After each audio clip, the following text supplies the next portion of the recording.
মালিক আমি কি গুনাহ করলাম, আমার এই গুনার মাপ মনে হয় হবে না। গাছ জোড়া জোড়া দূরে শুধু কান্নাকাটি করে, হাও মাও করি, কান্নাকাটি করি। রাত যত গভীর হয়, যত অন্ধকার হয়, যত অন্ধকার হয়, যত রাত গভীর হয়, তত কান্নার আওয়াজ আরো বাড়তেই থাকে।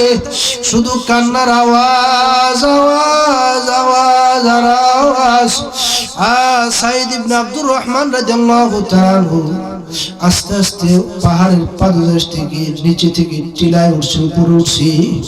গিয়া দেখে হায়রে আমার ভাই,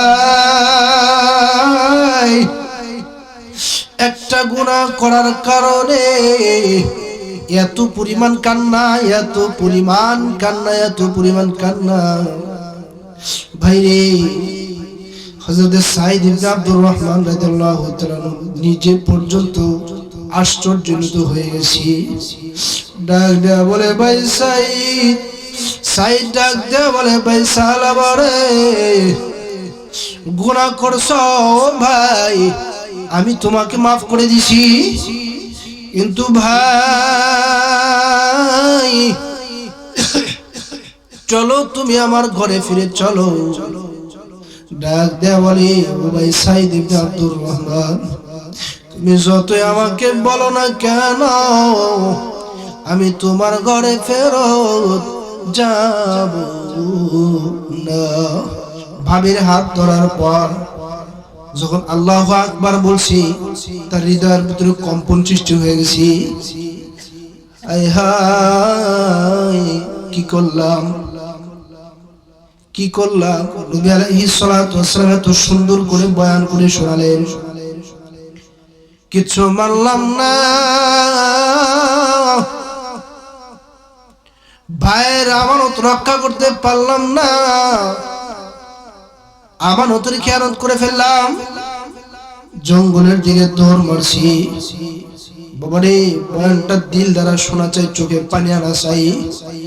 আমার আপনার জীবনের ভিতরে গুনার কোনো অভাব নাই। আল্লাহকে কতটুকু ভয় করতে পারছি। এই মাহফিলের এই ছোট্ট ময়দান থেকে যদি চোখে এক ফোঁটা মৌমাছির ডানা পরিমাণ যদি পানি আমার আপনার চোখ দ্বারা বের হয়, এই পানি টুকাও রবের দরবারে উসিলা হিসেবে কাজ করবে। ভাই দোস্ত বুজুর্গ, হযরত সাহাবাত ওয়া আনসারী রাদিয়াল্লাহু তাআলা জঙ্গলের দিকে দৌড় মারছে। দৌড়াইতে দৌড়াইতে সামনে বিশাল বড় একটা পাহাড় পেয়ে গেছি। আস্তে আস্তে পাহাড়ের টিলার উপরে উঠছি। টিলার উপরে উঠি গাছ ধরে কান্নাকাটি করতেছি, রব কি করলাম, আয় রব কি করলাম, জীবনে বড় ভুল করে ফেললাম রে মালিক। তুমি যদি মাফ না করো আর তো উপায় হবে না। কি যে উপায় হবে আমার মাওলা কবরে, কি যে উপায় হবে মাওলা আসুরি। তুমি যদি মাফ না করো বান্দারে, বলো তোমার বান্দা যাবে কার কাছে, বলো তোমার বান্দা যাবে কার কাছে। কত গুনাহ করেছি মাওলা গোপনে, কত গুনাহ করেছি মাওলা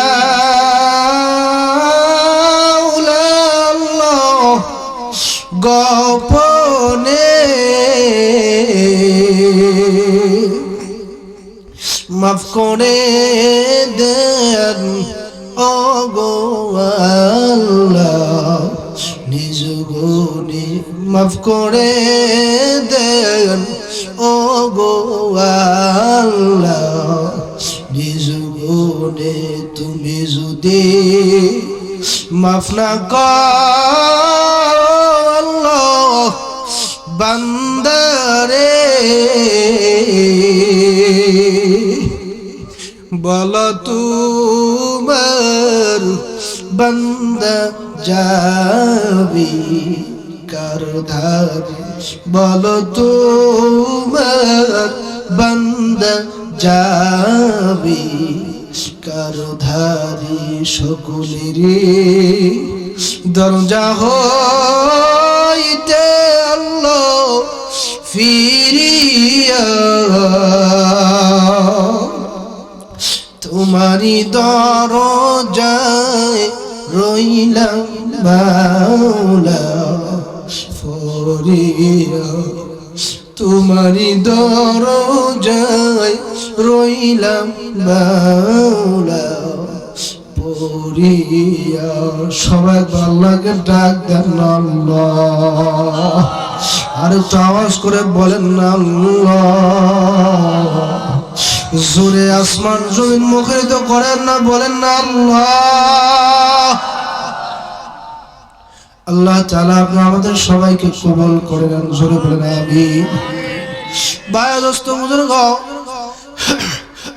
হযরত সালামাত আনসারী রাদিয়াল্লাহু তাআলা পাহাড়ের টিলার উপরে উঠে গাছ জড়া দূরে শুধু কান্নাকাটি করে ভাইরে মাথাটা নোয়া দাও দিলের সাথে সমঝোতা করে বয়ান শোনা চাই একটু চোখের পানি ফেলানো চাই ছোট্ট একটা গুনাহ করছে সালামাত আনসারী রাদিয়াল্লাহু তাআলা সবেমাত্র হাত ধুছে একটু বাইরে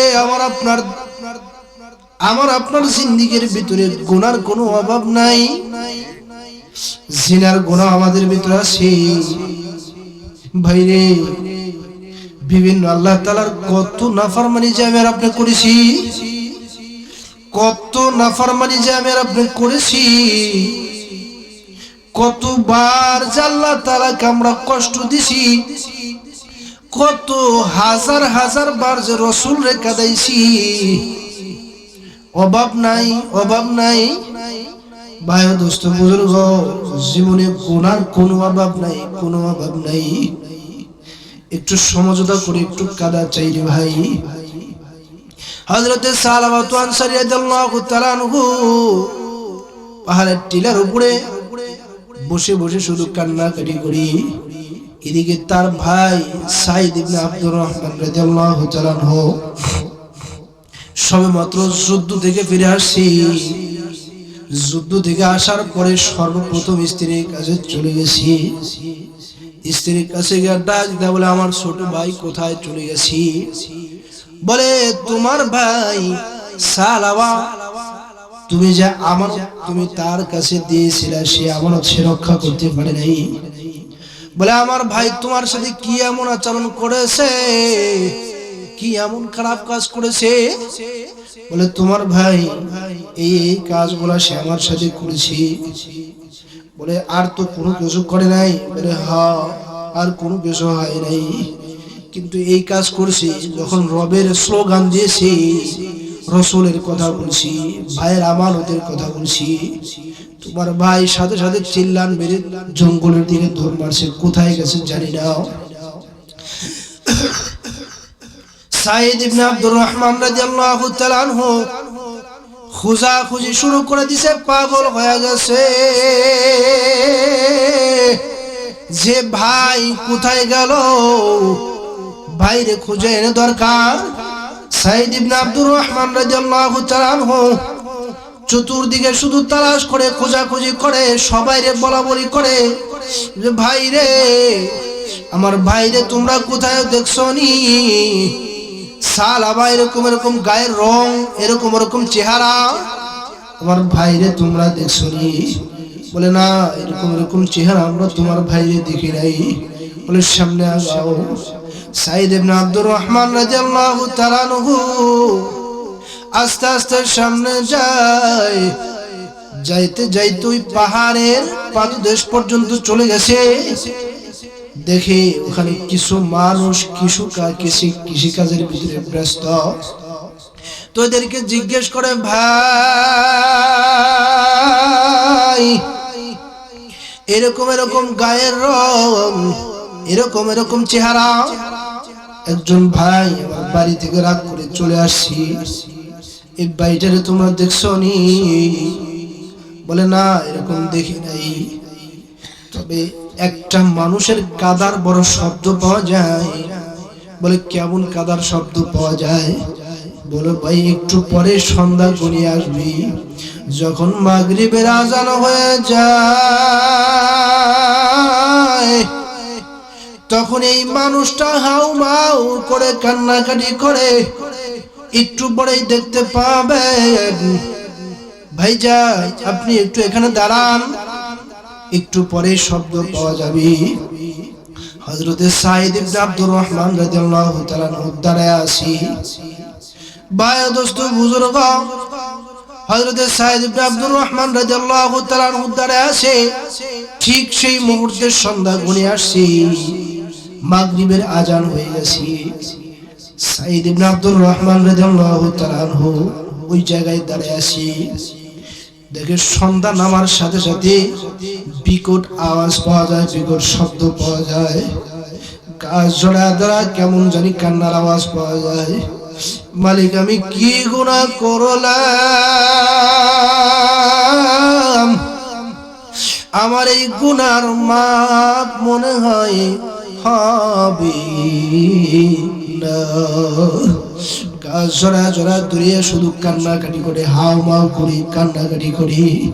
রাত যত গভীর হয়, যত অন্ধকার হয়, যত অন্ধকার হয়, যত রাত গভীর হয়, তত কান্নার আওয়াজ আরো বাড়তেই থাকে। শুধু কান্নার আওয়াজ, আওয়াজ, আওয়াজ আর আওয়াজ।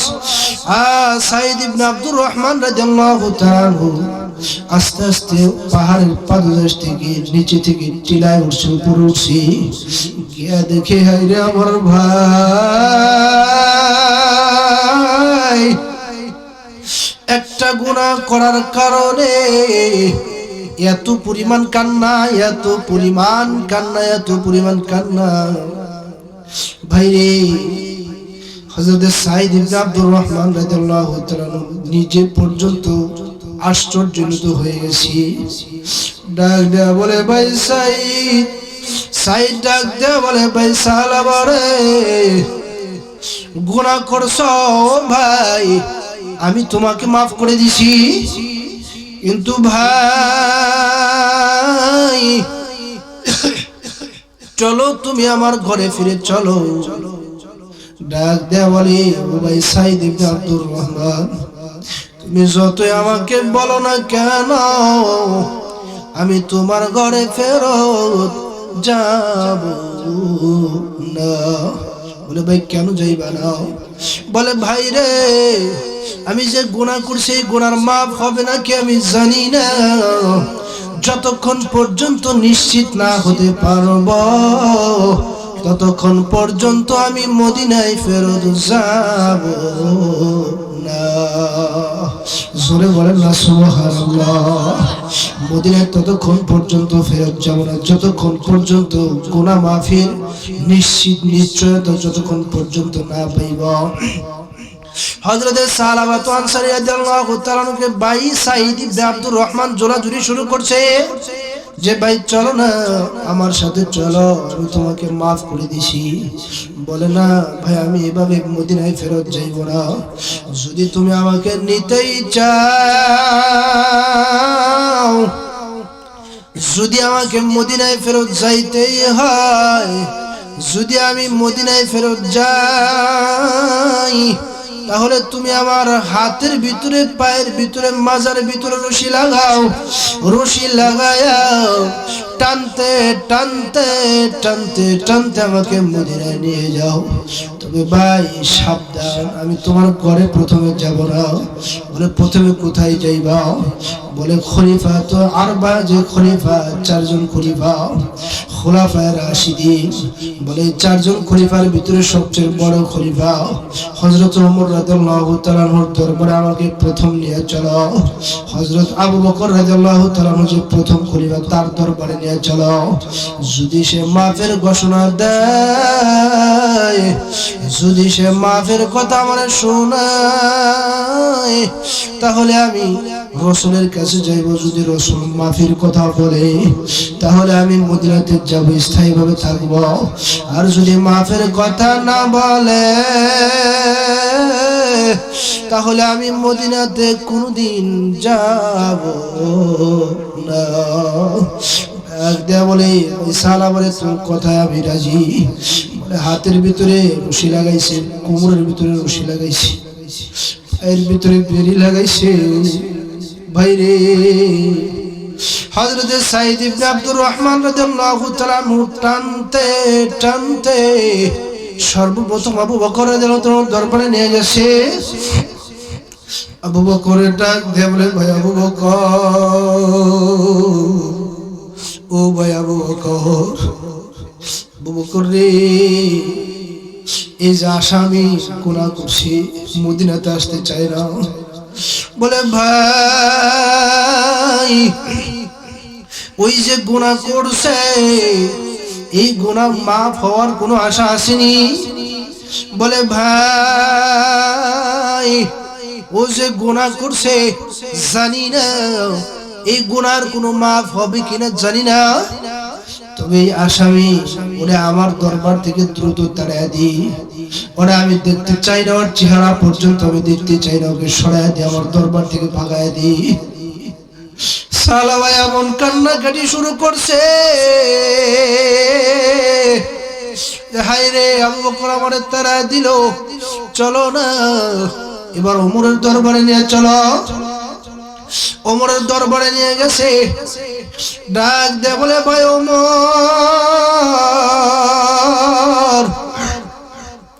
এই যে আসামি গুনাহ করছে, মাফ আসেনি। বলে জানি না এই গুনাহগারের মাফ হবে কিনা, নাফরমানের মাফ হবে কিনা জানি না, তবে আমার দরবার থেকে তাড়াইয়া দে, আমার দরবার থেকে নিয়ে যা। ওর মাফ হবে কিনা আমি জানি না, আমি ওর চেহারা দেখতে চাই না। ওমর রাদিয়াল্লাহু তাআলা আনহুর দরবার থেকেও ভাগাইয়া দিছি। এবার হযরতে উসমান রাদিয়াল্লাহু তাআলা আনহুর দরবারে চলে গেছি। হযরতে উসমান রাদিয়াল্লাহু তাআলা আনহু একই কায়দায় একই কথায় বের করে দিছি। ভাইরে, এবার হযরতে সাহাবা রাদিয়াল্লাহু তাআলা আনহু ডাক দিয়া বলি, ভাই সাঈদ রে, এবার নিয়ে চলো না, সর্বশেষ আলীর দরবারে নিয়ে চলো না, আমার একটু। আলীর দরবারে নিয়ে চলে গেছে। হযরত আলী রাদিয়াল্লাহু তাআলা আনহু গুনার খবর নিয়ে আলী রাদিয়াল্লাহু তাআলা আনহু তার দরবার থেকে বের করে দিছে, একই কায়দায় একই কথায়।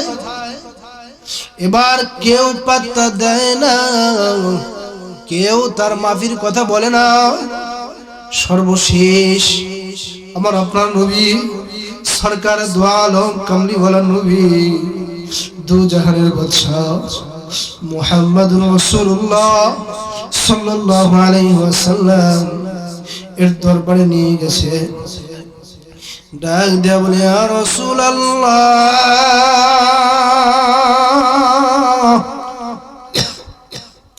ইয়া হাবিবাল্লাহ, আপনি বারবার বুঝানোর পরেও, আপনি বারবার বলার পরেও, জাহান্নামের বয়ান শোনানোর পরেও, ইয়া রাসূলুল্লাহ, ইয়া হাবিবাল্লাহ, সালাবাই গুনার সাথে জড়িত হয়ে গেছি। ইয়া নবী আল্লাহ, এই গুনাহগারের কোনো মাফ আসেনি। আল্লাহ নবী সাল্লাল্লাহু আলাইহি ওয়াসাল্লাম ডাক দিয়ে বলেন, সাঈদ ইবনে আব্দুর রহমান,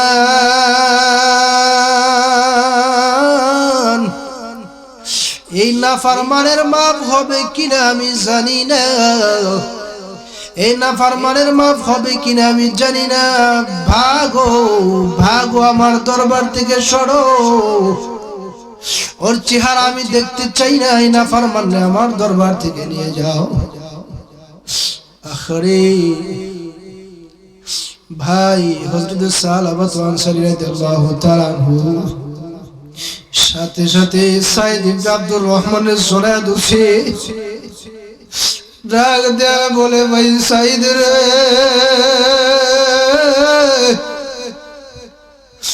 আবু বকর, ওমর, উসমান আলীর দরবারে গেলাম, কেউ আমার মাফের ঘোষণা দিল না।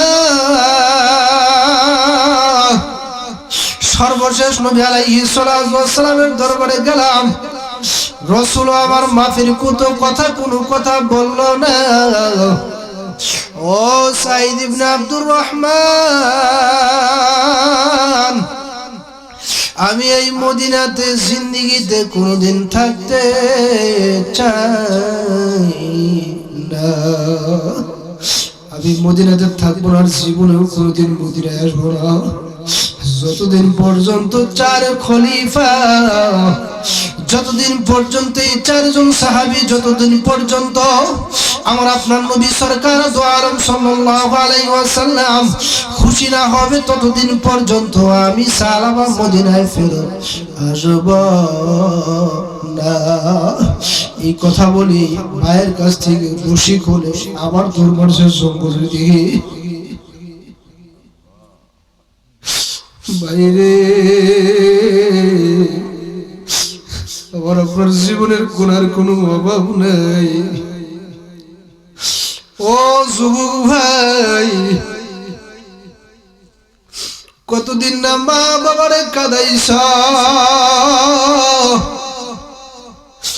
কতদিন না নাফরমানি করে ফেলছ। ও যুবক ভাই, ও বাবাজি, কত নামাজ কাজা করে ফেলছ। ওই মালিকের কাছে কি নিয়ে দাঁড়াইবা, মালিকের কাছে কি নিয়ে যাইবা। ভাই ও দোস্ত বুজুর্গ, হযরত সালাবাত আনসারী রাদিয়াল্লাহু তাআলা আনহু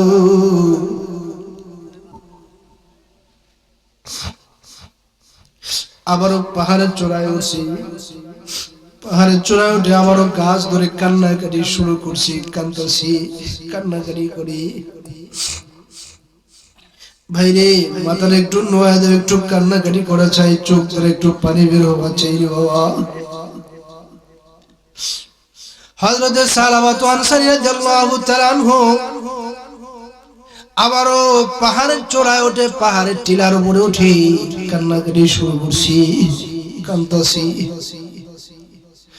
ভাই দোস্ত বুজুর্গ, তার কান্নাকাটি করার কারণে আমার রব তার কান্নাকাটিতে, তার ইখলাস ওয়ালা তওবাতি রব এত পরিমাণ খুশি হইছে, সরাসরি নবী আলাইহিস সালাতু ওয়াস সালামের কাছে আয়াত নাযিল করে জানায়া দিয়েছেন, ইয়া নবী আল্লাহ, ইয়া হাবিবাল্লাহ, মাপের মালিক আপনি না, মাপের মালিক আমি। আল্লাহ নবী সাল্লাল্লাহু আলাইহি ওয়াসাল্লাম জানায়া দেন, আল্লাহ মাফের মালিক তো আপনি। বলি ইয়া রাসূলুল্লাহ, তাহলে আপনি সালাবার আপনার দরবার থেকে কেন বিদায় করলেন? বলি ইয়া রাব্বি কারীম, ওই এত পরিমাণ নাফরমানি করছে, গুনাহ করছে, যার কারণে ওরে আমি বিদায় করে দিছি। বলে ইয়া রাসূলুল্লাহ, ইয়া হাবিবাল্লাহ, জিবরিলের মাধ্যমে পয়গাম পাঠায় দিছে যে রাসূলকে জানায়া দাও যে সালাবারে আমি রব, তার জীবনের গুনাহগুলোকে আমি আল্লাহ তাআলা maaf করে দিয়েছি। সুবহানাল্লাহ। সবাই আওয়াজ করে বলেন না আল্লাহু আকবার। বলে সালাবারে আমি maaf করে দিয়েছি, সালাবার জীবনের গুনাহগুলোকে আমি ক্ষমা করে দিয়েছি। ইয়া রাসূলুল্লাহ, ইয়া হাবিবাল্লাহ, আপনি যেভাবে পারেন আপনার সাহাবায়ে কেরামকে পাঠায়াও, তাড়াতাড়ি আপনি সালাবারে আনার ব্যবস্থা করেন। আল্লাহ নবী সাল্লাল্লাহু আলাইহি ওয়াসাল্লাম সাহাবায়ে কেরামদেরকে নিয়ে মিটিং বসেন। ডাক দেয়া বলে, ও সাহাবায়ে কেরাম, এই মাত্র জিবরিল আলাইহিস সালাতু ওয়াস সালাম আমার কাছে আসছেন। এই মাত্র আমার কাছে পয়গাম দিয়ে গেলেন যে রব সালাবার প্রতি সন্তুষ্ট হয়ে গেছেন, সালাবার তওবাকে রব কবুল করে দিয়েছেন, সালাবার জিন্দেগীর গুনাহগুলোকে আল্লাহ তাআলা ক্ষমা করে দিয়েছেন। বলে কে আসরে, কোন সাহাবী আসরে? তাড়াতাড়ি যাও না রে, আমার সালাবারে আনার ব্যবস্থা করো। কে কে যাইবা? সর্বপ্রথম বড় সাহাবী সালমান ফারসি রাদিয়াল্লাহু তাআলা আনহু হাত উঠাইয়া দিছি। বলে ইয়া রাসূলুল্লাহ, ওরা তো জোয়ান মানুষ, ওদের কথা নাও শুনতে পারে। বলে আমি বুড়া সাহাবী, আমার কথা শুনতে পারে। বলে আমার কথা ফালাইবে না, আমাকে আপনি পাঠান। হযরত আবু বকর রাদিয়াল্লাহু তাআলা আনহু, হযরত সালমান ফারসি রাদিয়াল্লাহু তাআলা আনহু, সাঈদ ইবনে আব্দুর রহমান রাদিয়াল্লাহু তাআলা আনহু প্রমুখ কয়েকজন সাহাবী মিলে রওনা করেছি। সাঈদ ইবনে আব্দুর রহমান সহ সবাই রওনা করছি সালাবাকে আনার জন্য। বলে আস্তে আস্তে পাহাড়ের টিলায় উঠেছি। ওঠার পরে ডাক দেয়, বলে সালাবা রে, চলো না। ও সালাবা, তোমার জীবনের গুনাহগুলোকে মাফ করে দিয়েছেন, বলেন না সুবহানাল্লাহ। তোমার জীবনের গুনাহগুলোকে ক্ষমা করে দেওয়া হয়েছে। আল্লাহ তাআলা জিবরিল আলাইহিস সালাতু ওয়াস সালামকে রাসূলের কাছে পাঠিয়েছিলেন। আল্লাহ তাআলা পয়গাম পাঠিয়েছেন যে তোমার জিন্দেগীর গুনাহগুলোকে ক্ষমা করে দেওয়া হয়েছে। সালাবারে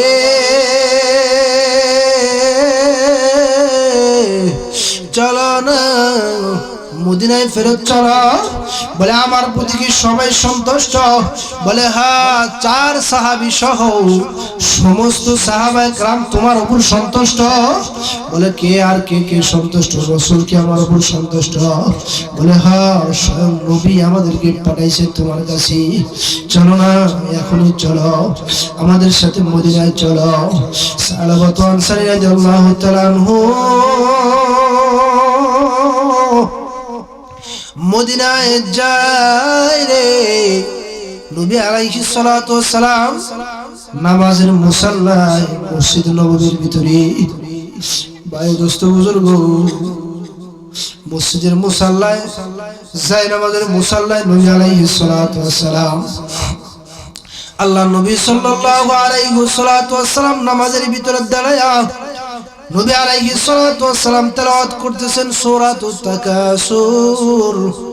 আলহাকুমুত তাকাসুর হাত্তা যুরতুমুল মাকাবির কাল্লা সাওফা তা'লামুনা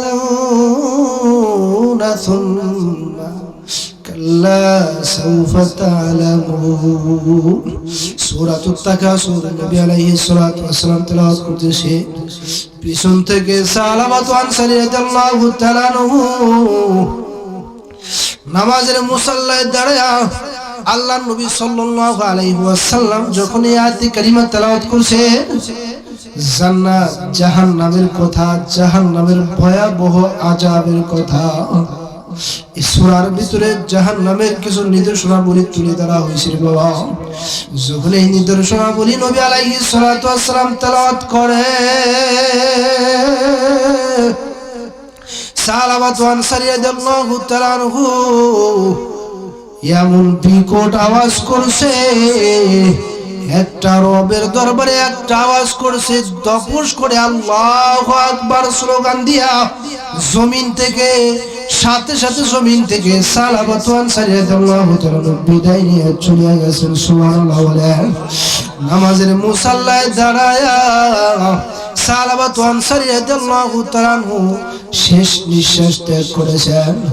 ভাই দোস্ত বুজুর্গ, নবী আলাইহিস সালাতু ওয়াস সালাম নামাজ শেষ করে সালাবাতু আনসারী রাদিয়াল্লাহু তাআলার কাছে আসছি। এসে সাহাবায়ে কেরামকে ডাক দেয়া বলেন যে দেখো না আমার সালাবার কি হইছে। সাহাবায়ে কেরাম ডাক দেয়া বলেন, ইয়া রাসূলুল্লাহ, ইয়া হাবিবাল্লাহ, সালাবার দুনিয়াতে নাই, সালাবা দুনিয়া থেকে বিদায় নিয়ে চলে গেছেন। ইয়া রাসূলুল্লাহ, দ্রুত সালাবার কাফন দাফনের ব্যবস্থা করে চাই। আল্লাহ নবী সাল্লাল্লাহু আলাইহি ওয়াসাল্লাম ডাক দিয়ে বলেন, ও সাহাবায়ে কেরাম, সালাবার দ্রুত গোসলের ব্যবস্থা করো, দাফনের ব্যবস্থা করো, জানাজা নামাজের ব্যবস্থা করো। আমি রাসূল নিজে ওর জানাজা পড়াইব। ও সাহাবায়ে কেরাম, দ্রুত আয়োজন করো। আর একটু মাঝখানে সালাবাত আনসারী রাদিয়াল্লাহু তাআলা আনহুর ছোট্ট বাচ্চা খামসানা বলে, ছোট্ট বাচ্চা সালাবাত আনসারী রাদিয়াল্লাহু তাআলা আনহুর ছোট্ট মেয়ে বাচ্চা চলে আসছি। ডাক দেয়া বলে, ইয়া রাসূলুল্লাহ,